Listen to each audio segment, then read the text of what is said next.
how are you getting them from DSP to actually being on your email list and your website as well? Well, it's I go really old school with it, so I'm really face to face, hand to hand a lot of times. I'm also doing that online a lot of times as well, like Mm, just networking with people. okay, Um, Getting them to my music from me is really what I'm doing a lot of times.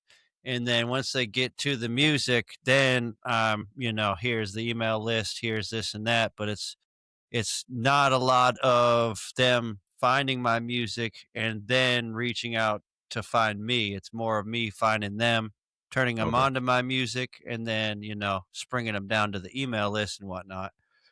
The people on Spotify, luckily, they're starting to figure out, and YouTube and all that, they're starting to figure out that they can click deeper into the about section and find our social medias. So they're tapping into my DMs and telling, I found you on Spotify. I like this song and this and that. And I'm able to actually have a conversation with them, get to know them as a person, tell them what's coming out later on, have a actual conversation with them, it's just it's really freaking cool because it's a time period where I could make music, and I'm talking to a guy in Portugal that I would have never met in a million years, and he's talking about the certain lyrics in a song that he likes, and he's phrasing them to me, and that's insane to me. I'm sitting in my bedroom where I made it talking to him. yeah.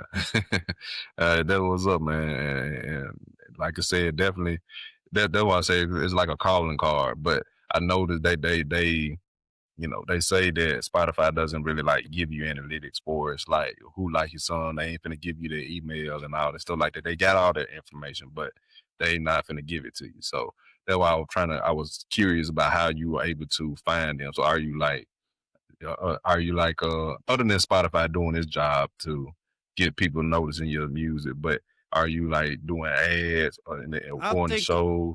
I'm thinking about doing my CasperClark.com song that I made at the end of like songs or something, kind of fading it into the end.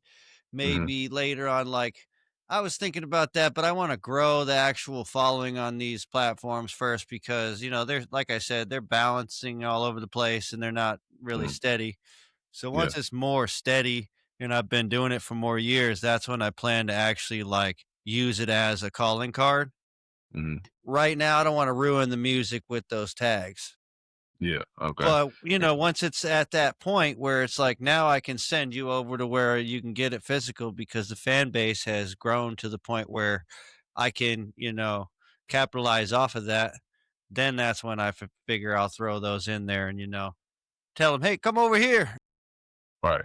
And I think too another way to get the fans, like I said, once they know like and trust factor, like I said, doing stuff like we doing now on radio show, talk show, going to actual shows, performing and everything, and maybe going to like people like listen to your music. Okay, cool. Let me get your name, number, and everything. Like well, not name and number, but your email and stuff like that, Yeah, or and put you on the email Instagram, list and stuff. whatever. Yeah. Yeah, stuff like that, so we can and grow in that way for is a tangible way, growing that way and being, just rubbing elbows with other people and stuff like that, and fans and other people that's not only fans but colleagues and other people that work in the industry alike. So get your name out there more.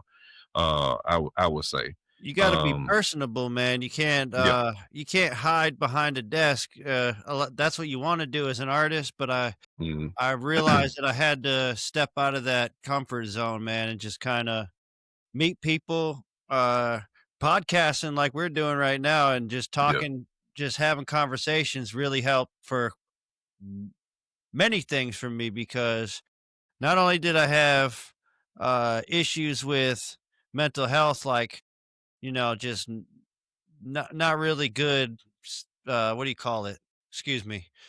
I'm having a brain fart, but like self conscious issues, okay, mental health issues, things like that. These are all things that are incorporated in every piece of what I'm doing. So the music is a journal. Having these conversations is helping educate us about hip hop, helping educate us about mental health issues that are within the hip hop community. It's you know, all these different things, man. And this is another form of reach, and it shows and helps people to understand what the lyrics are about and the kind of mindset that the person writing these lyrics and these songs are working with. So I think it's just amazing the setup that we've used. We've actually taken every piece of technology that they try to distract us with and used it Mhm. as a tool.